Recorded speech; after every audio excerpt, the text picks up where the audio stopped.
Zambrano ahí ya no está, ya no expondrá nunca ya. Se aprecia, ¿verdad? No expuso. Ya, vámonos con el secreto. Listo. Muy buenos días, compañeros, profesor. Mi nombre es Antonio Zamora y voy a hablar sobre 3 temas, los cuales son la extinción de las obligaciones, las sucesiones, el testamento y herencia. Vamos a empezar con lo que es la extinción de las obligaciones. Como tal, en el derecho romano antiguo, por el formalismo que hemos venido aludido en varias ocasiones, esta extinción de obligaciones solo podía realizarse con el mismo acto que las originó, es decir, con la misma ceremonia con la cual se constituyeron. Pero vamos a encontrar algo muy clave, 2 puntos claves, 2 maneras de extinguir estas obligaciones. Encontramos el ipso iure y encontramos la exceptionis opia. El ipso iure corresponde al derecho civil. Se caracteriza por acabar con la obligación de manera directa. Un ejemplo sencillito. Supongamos que yo voy a comprar un taladro y lo voy a comprar a plazos, ¿no? Entonces, en el primer abono me dicen que ya para el segundo me lo entregan. Entonces, cuando yo voy a dar ese segundo abono, ya existió una obligación. Entonces, yo voy, pago y me dan el taladro. Supongamos que una hora después de que lo uso, se me daña. Obviamente antes en la tienda me lo han checado y han verificado que todo esté correcto. Yo no tengo ninguna necesidad de ir a reclamarle a ellos porque dicha obligación ya fue cumplida. En el momento en que yo hice el segundo pago y que ellos me brindaron el taladro y que verificaron que todo estaba bien, la obligación se extinguió. Este es un ejemplo de ipso iure. Con excepciones OPE, corresponde al derecho pretoriano, ¿sí? No acababan con la obligación como tal, solo eran excepciones que el pretor concedía al deudor para su defensa ante las acciones del acreedor. Un ejemplo sencillo. Yo voy a comer a un restaurante. En lo que voy a comer, me asaltan. No tengo dinero. Pero yo ya invité a muchas personas. Y yo sé que no puedo cancelar eso a última hora. Cuando acaba la cena, yo llamo al gerente del restaurante y le indico que no tengo para pagar, pero que le puedo dejar mi celular, ya como empeñado, por así decirlo. Nosotros hacemos, sea en servilleta, en lo que sea, un pequeño contrato donde se afirma que yo dejo mi celular y que en unas horas después yo vendré a pagar la cantidad que se hizo de la cuenta.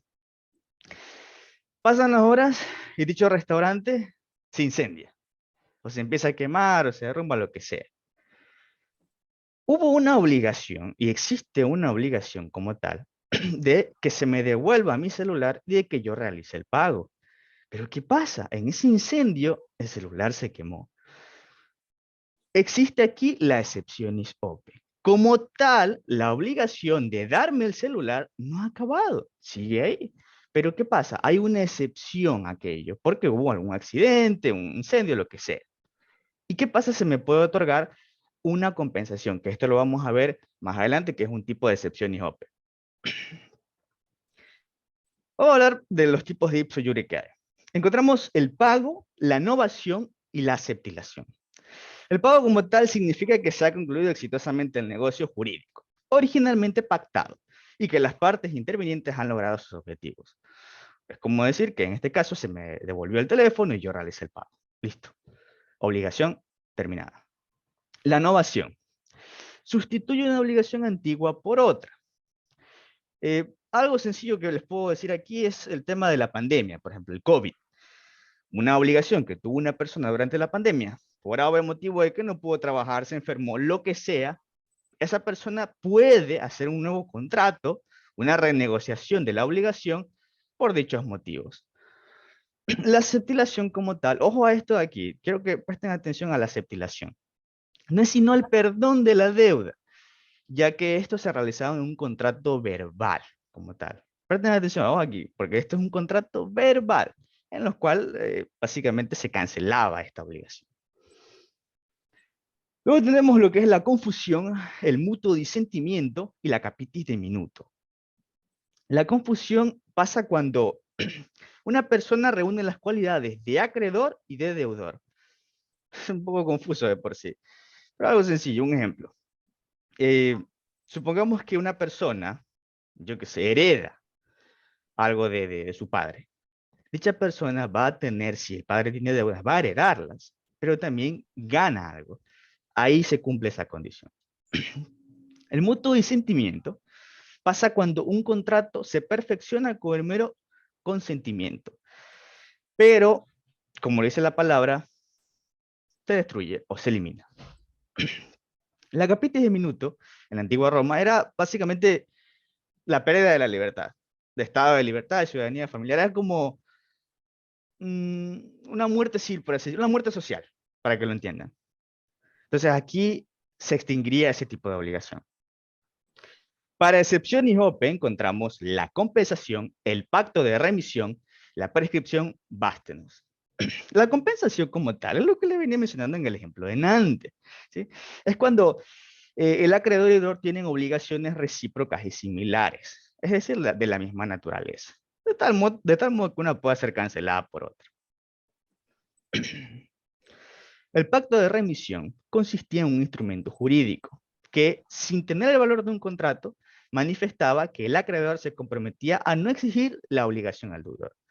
Dicho pacto tenía que hacerse valer en un juicio, como una excepción si es que el acreedor intentaba hacer efectiva la obligación mediante una acción. Y por último, prescripción bástenos, que nos dice que se puede extinguir una obligación con el transcurso del tiempo. Aquí les he colocado un ejemplo, ¿no?, de un calendario romano como tal. Esto es solamente una demostración de un mes, un calendario, dando alusión al tiempo. Pasemos al tema de sucesión.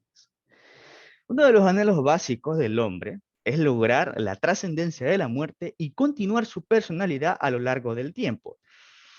Físicamente es imposible porque estamos muertos, pero jurídicamente hablando, los romanos encontraron esa forma y se puede. Esa forma le llamamos la sucesión. Básicamente es una ficción jurídica en la cual un individuo es el continuador de la personalidad de otro individuo ya fallecido.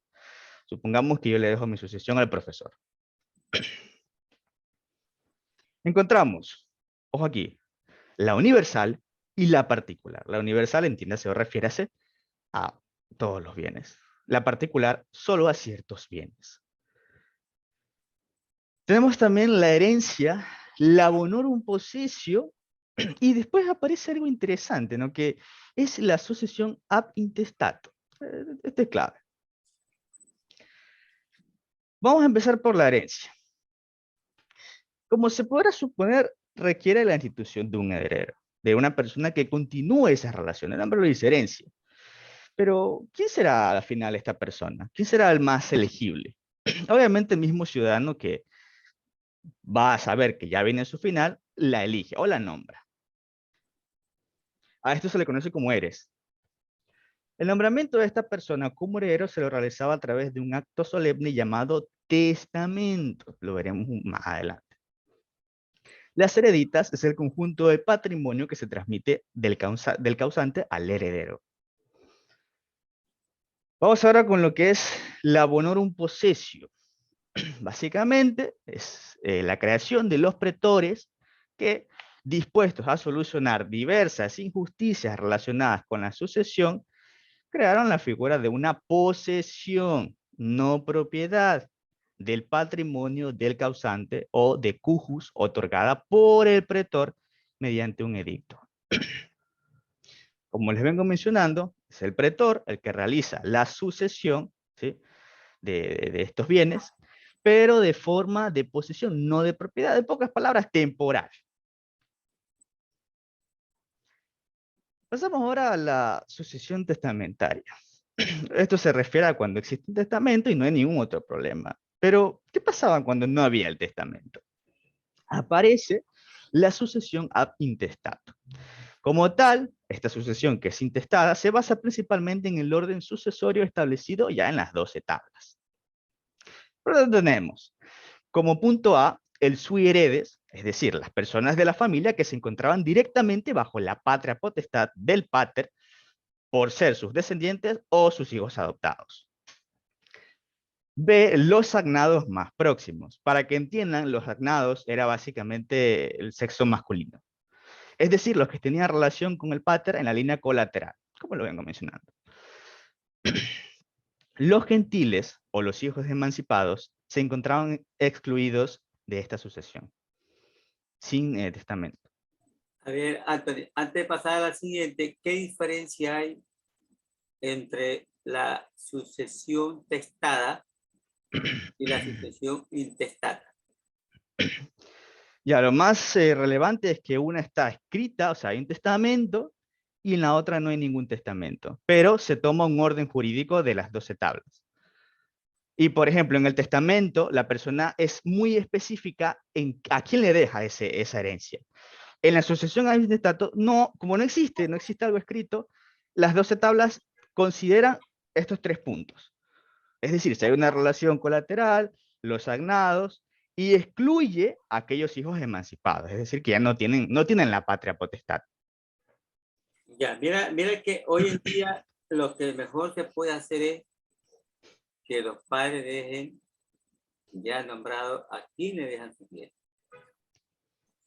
para evitar esos problemas familiares con los hijos, para evitar de que el más vivo le arrebate al otro, que lo deja al otro casi sin nada. Y muchas veces por herencia han habido muertes en familia, porque no han llegado a entender, no han llegado a comprender. Eso más que todo se da cuando es la sucesión intestada, cuando no ha dejado un documento. En la sucesión intestata están los hijos que están todavía bajo la patria potestad, menores de edad. Y la patria potestad me dice que son los dos los responsables del cuidado de protección y desarrollo integral. Falleció Juanito Alemania, se sobreentiende que quien va a estar a cargo de ellos es la cónyuge. Y si no hay papá y mamá y hay un hijo mayor que ya cumplió la mayoría de edad, 18 años en Ecuador, ese hijo va a asumir el rol de padre y madre para cuidar a sus hermanos. Habla también cada de los gentiles, los hijos emancipados. Solamente se puede emancipar en el Ecuador los menores de 17 y 16 años. No se puede emancipar menores de 15 años para abajo. De 17, 16 años ya son adultos mayores, menores adultos, donde ellos por su propia voluntad quieren ser emancipados. Sigamos. Frente a este sistema de derecho civil, encontramos también el pretoriano, porque recuerden que ellos eran básicamente personas que buscaban hacer justicia, ¿no? Es decir, la abonar un posesio. Cualquier persona que se creyera con derecho a una herencia determinada podía acudir al pretor y solicitarle un edicto que le otorgara la posesión de dicha herencia. Vengo mencionando de que si no había un testamento, la sucesión ab intestato, por ejemplo, si digamos entre Lidice y yo, que éramos los hijos, es más probable que me tomen a mí en cuenta porque yo tenía esa línea colateral de ser un agnado, es decir, el sexo masculino. Pero aquí aparece, para esto aparece el derecho pretoriano, para hacer justicia y no tener esa balanza. Este es un ejemplo de un edicto, no es exactamente uno de estos, pero se puede apreciar. Originalmente, si era el heredero designado de conformidad con el derecho civil, no había ningún problema, porque es la ley como tal. Pero podía suceder que no fuera tal heredero y en estos casos surgía un conflicto en el que prevalecía el heredero del derecho civil. Con el pasar del tiempo, el derecho pretoriano o el derecho pretorio pudo imponerse en algunos casos sobre las reglas del ius civile, porque era complicado, ya que el ius civile como tal es la ley escrita. El derecho pretoriano era más, digamos, una acción con un poder judicial, que es lo que otorgaba el magistrado. Los pretores preferían a los cognados, es decir, a la familia consanguínea del causante y entre ellos a los hijos ya emancipados que de otro modo no tienen acceso a la herencia. Aquellos hijos que ya, pues, básicamente perdieron esa patria potestad. Pasemos ahora a lo que es la diferencia esencial entre el orden del derecho civil y las concesiones pretorias, ¿sí? Básicamente lo que les vengo mencionando. Una opera directamente por ley, por mandato, y otra tiene esa acción judicial. El edicto, bueno, los edictos. Entonces, Aquí les puedo mostrar que examinada la adquisición de una herencia a título universal por causa de muerte, corresponde a recordar que existían otros modos de adquirir universalmente los bienes de una persona o de una determinada persona. Entonces, por ejemplo, ¿qué tenemos? La cesión de la totalidad de la herencia que podía realizar el heredero a otra persona. Se llamaba injure cessio hereditatis. En cambio, la dictio bonorum libertatis causa buscaba preservar la libertad de los manumitidos mediante testamento cuando su patrón tuviera más deudas que bienes y fuera necesario vender a los esclavos para pagar estas deudas. Es decir, se me dice que yo soy un esclavo, y obviamente me va a asustar porque si tiene deuda y me la hereda a mí, me va a afectar a mí. Entonces, esta parte del pretor, el pretoriano, como se buscaba ese manto de justicia, digamos que velaba por mí y buscaba preservar esa libertad. Así me tengan que vender, como lo menciona aquí. Vamos ahora con el testamento y herencia. Empecemos definiendo el testamento. La definición clásica romana manifiesta que es la declaración solemne de la voluntad del causante respecto a sus deseos para después de su muerte. El Código Bello, de Andrés Bello, se manifiesta en términos parecidos, aunque más inclinado a la parte patrimonial de la sucesión. Entonces, de esto se puede inferir dos características esenciales del testamento. Primero, es una declaración de voluntad para hechos póstumos. Segundo, ciertas solemnidades que avalaban esta declaración de voluntad. Tenemos las clases de testamento romanos. Estaba el primitivo, ¿sí? Que esto básicamente era realizado al pueblo, por así decirlo, al aire libre, donde pues una persona lo hacía público. Aquí podemos ver en la imagen. Está el testamento, básicamente en el ejército armado. Esto era no tan sencillo porque estás con la presión del ejército, ¿no? Y esto era, si querías hacer este tipo de testamento, necesitabas un aval público.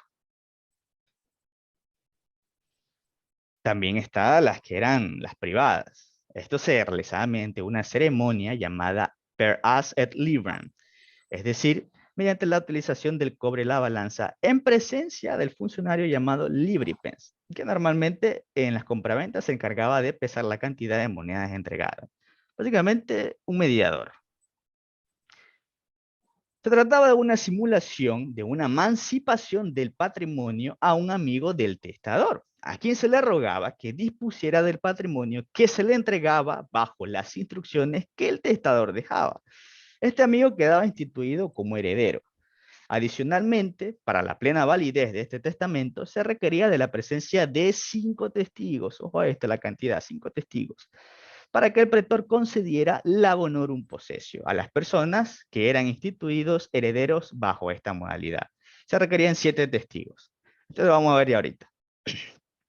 Entonces, todas estas formas antiguas de testar fueron reemplazadas luego por las formas que hasta la actualidad subsiste. Una de ellas es el testamento nuncupativo, que es el testamento otorgado de forma verbal ante 7 testigos. El testador debe decir el nombre de su heredero y señalar su voluntad de forma verbal. Ahora, también existía una forma de testamento escrito que debía otorgarse ante 7 testigos también, que se llaman las tablillas en las que se escribían las disposiciones finales del testador. Esto servía solamente para conseguir la honorum possessio de los bienes hereditarios, ya que esto ante la ley básicamente no estaba escrito. Llega Justiniano, y Justiniano unifica, ¿sí? Llamado Tripertum, ¿sí? Que es un testamento que reúne tanto las disposiciones del derecho civil como las del derecho pretorio o pretoriano y de las constituciones. ¿En qué consiste? Escribir la última voluntad en unas tablillas que se presentaban ante 7 testigos que la sellan, y esta solemnidad debe ser cumplida en un solo acto, como ocurre en la actualidad. Mira que yo he escuchado los diferentes tipos de testamento en Roma, la presencia de 7 testigos. En varias clases de testamento hemos escuchado 7 testigos. Y esos 7 testigos lo que van a hacer es solemnizar la voluntad del testador. Hoy en día, ni en Roma ni en Ecuador, se legaliza el testamento verbal. No tiene validez. Y si lo hace válido, tiene que haberle grabado la voz del testador antes de fallecer. Que se le vea una voz clara. Tiene que haber hecho un video en donde se manifieste que el testador le deja por su propia voluntad, sin presión alguna de nadie, le deja su bienes a tal persona. Mira que una de las clases que hablaba Antonio hace poco era el testamento primitivo, en donde el testador, la persona que iba a dejar sus bienes, tenía que hacerlo con un acto solemne público. Y a voz viva tenía que decir ante los públicos a quién iba a dejar sus bienes. Los militares también ellos hacían un acto solemne de sus bienes. Entre el cuerpo mismo de ellos, de militares, se reunían, incluso podían también entrar personas civiles al acto, donde el militar manifestaba públicamente su voluntad de dejar sus bienes a tal persona. Y de ahí en adelante, las otras clases sobre las sociedades privadas, el mandato patrio y el escrito, me hablan de solemnidades con presencia de testigos. Mire que yo por acá conocí un caso de un amigo. Un caso de un amigo soltero, sin hijos, con dinero en los bancos, con buena casa, y todo lo que tenía en la casa era de la línea colonial, porque a él siempre le gustaba vivir bien. Y cayó enfermo. Cayó enfermo y los papás de la mamá de él y los 8 hermanos que él tenía nunca lo visitaron. Y sabían que el hermano estaba enfermo. Y él buscó a una enfermera, a Juanita Limaña, amiga de él, para que lo atendiera, le pusiera las inyecciones, le diera los medicamentos, lo bañara, le diera de comer, le hiciera la terapia. Y Juanita Limaña, por consideración, por amistad, lo atendía. Él hizo el testamento y le dice a la Juanita Limaña, vaya, déjeme guardado esto en un casillero que tengo en el Banco de Pichincha. Y cuando yo me muera, a las 9 noches, como dice el rito católico, a los 9 días, por favor, cita a mi familia y al notario para que lean lo que yo estoy dejando. Él antes de morir dejó pagado todo, a las lloronas, al corito, los arreglos florales, la carroza, dejó pagado todo. Y 2 días antes de morir le dijo a él, a la enfermera, que por favor se comunicara con la mamá y que le pidiera de favor que él quiere morir en la casa de la mamá con los hermanos. Y lo llevaron a Jipijapa donde vivía. Y él le dijo a la mamá, mamá, no gaste nada por mí, no se preocupe. No van a gastar ni un centavo cuando yo cierre mis ojos, todo está pagado. Murió, se cumplió los 9 días que hice el rito católico, la enfermera lo citó en la casita aquí en Manta, llegó el notario, leyeron el testamento y el testamento dice que el 50% de sus bienes le pertenece a Juanita Limaña, como enfermera que lo alivió los últimos días de su vida. Y los otros 50 que se repartan con la mamá y con los hermanos. Los hermanos no respetaron la presencia de la autoridad que espera el notario y comenzaron a agredir verbalmente a la enfermera. Que no es posible, que no es justo, que usted no arte ni parte aquí y usted no puede coger ni un centavo. Y el notario dice, señores, me van a disculpar, pero se va a hacer la voluntad del difunto. Señora Juanita Limaya, usted es dueña del 50% de lo que hay acá. Que no, que no y que no. Le dijeron un poco de cosas a la Juanita Limaya y a la final la Juanita Limaya terminó entregando lo que le dejaba el difunto a la mamá. Yo entrego lo que me pertenece a la mamá. Tienen ustedes razón, yo no soy acá ni parte de una familia de ustedes. Pero tampoco lo hice a presión. Fue la voluntad del licenciado quien me dejó esto.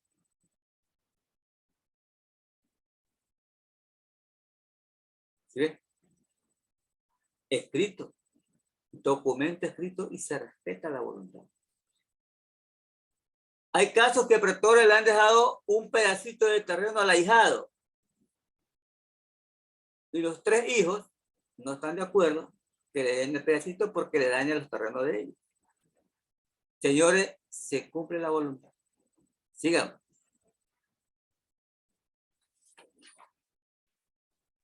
Bien, vayamos a la otra cara de la moneda, ¿no? También, como existe lo de heredar, existe también el derecho de desheredar, que eventualmente se convirtió como una exigencia.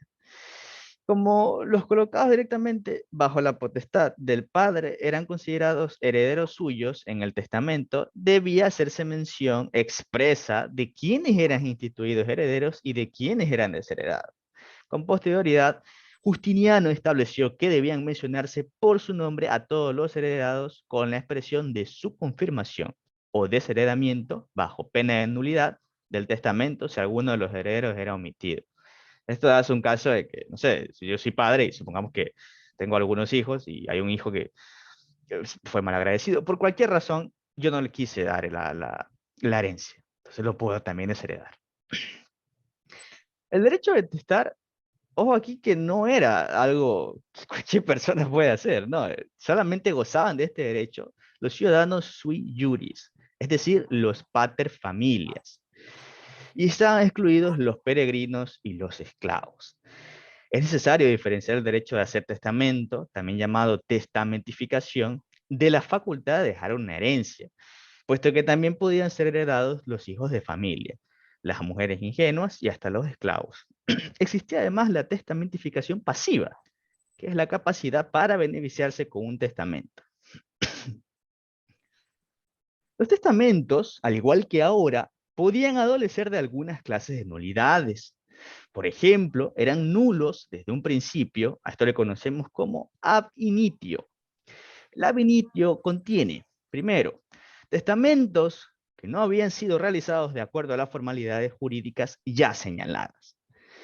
Los que habían sido realizados por alguien que carecía de la capacidad de testar, un esclavo. Los que habían sido hechos a favor de que alguien no podía ser instituido heredero por testamento. Y aquellos que se había omitido un heredero. Generalmente estos casos eran de gente que no podía testar, esclavos, o gente que era hijos emancipados. Es por eso que he colocado como referencia la imagen del esclavo. Supongamos, entiéndase por también un hijo emancipado ya. Además, un testamento podía ser invalidado si se consideraba que era ruptum, irritum, destitutum. El ruptum básicamente era donde en aquel que se beneficiaba a un agnado ignorando a alguien que se encontraba bajo la potestad directa del pater, que por tanto era heredero suyo. Pongamos que viene un hijo que no era directamente muy cercano al pater y se lo beneficiaba a él, o una hija, ya, supongamos. Esto era invalidado, el testamento podrá ser invalidado ya que se está ignorando a este posible hijo directo, que puede ser un agnado, algo que era, o hijo propio, nacido por el padre. El irritum pasaba cuando alguien que gozaba de esa capacidad en el momento de testar, la perdía luego en el momento de su muerte. La capiti de minuto, por ejemplo. El destitutum, cuando el heredero fallece, se niega a recibir la herencia o que hay alguna clase de incapacidad para recibirla. Vamos ahora al tema de legados y fideicomisos. Empecemos con el legado. El legado es la transmisión de una cosa singular realizada en el testamento. Es evidente que difiere de la herencia, porque esta otorga una universalidad de bienes, mientras que el legado solo otorga un bien. Algunos autores lo asimilan a la donación, debiendo que tenerse en cuenta que esta surte efecto mientras el donador vive, mientras que el legado solo se valida cuando el testador muere. Para recibir un legado se necesita tener la testamentificación pasiva. Hay 4 formas de interpretar o entender este legado. Tenemos la per vindicatione, la per damnatione, la sineri, la per praeceptione. Empecemos por estas dos. La per vindicatione constituye la forma pura y simple de legar. Yo le doy mi esclavo al Ídice, por ejemplo. La otra es el per damtione, que entrega el legado en forma de un derecho personal, haciendo que el heredero cumpla determinada obligación con un tercero. Yo, que tengo la capacidad de hacer ese legado, le otorgo ese derecho al profesor, por ejemplo. Lo estoy realizando mediante un tercero. Finalmente, la sinedi y la per praeceptione.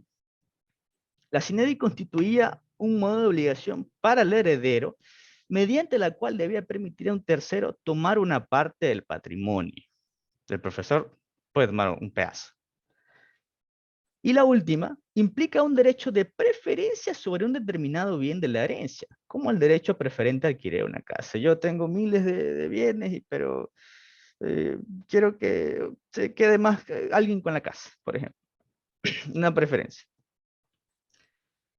Vamos ahora sí, finalmente, a los fideicomisos. El fideicomiso surgió como una forma de entregar una cosa singular de los bienes, de la herencia a una persona que carecía de la testimificación pasiva. Es decir, que no podía ser instituido heredero ni ser beneficiario de un legado. El fideicomisum es un encargo que alguien realiza a un tercero. Por ejemplo, Livio encarga a Claudio que tras su muerte entregue 300 monedas a su hijo Apicio. Se trata evidentemente de un acto de confianza que se hacía al margen de las regulaciones jurídicas y sin las formalidades que los romanos exigían. Finalmente, se puede decir que de manera que no estuvo regulado durante largo tiempo, inclusive carecía de acción alguna para exigir su cumplimiento, porque no había una regulación como tal. No había algo como que para hacerlo válido. Por lo demás, no se trata de una cuestión demasiado grave, dado que normalmente se realizaban encargos de este tipo solo a personas con que se entiende extrema confianza, y no cabe esperar que te traicionen esta muestra de amistad. Referente a esta imagen, creo que los que la verán tienen muy claro lo que es la definición de confianza y traición. Entonces, parece algo interesante y curioso para que lo puedan interpretar mejor. Bueno, esto ha sido todo respecto a mi exposición. Muy bien, Anthony, te felicito. Muchas gracias. Brillante tu exposición, muy bien traídas las diapositivas, excelente tu análisis, perfecto.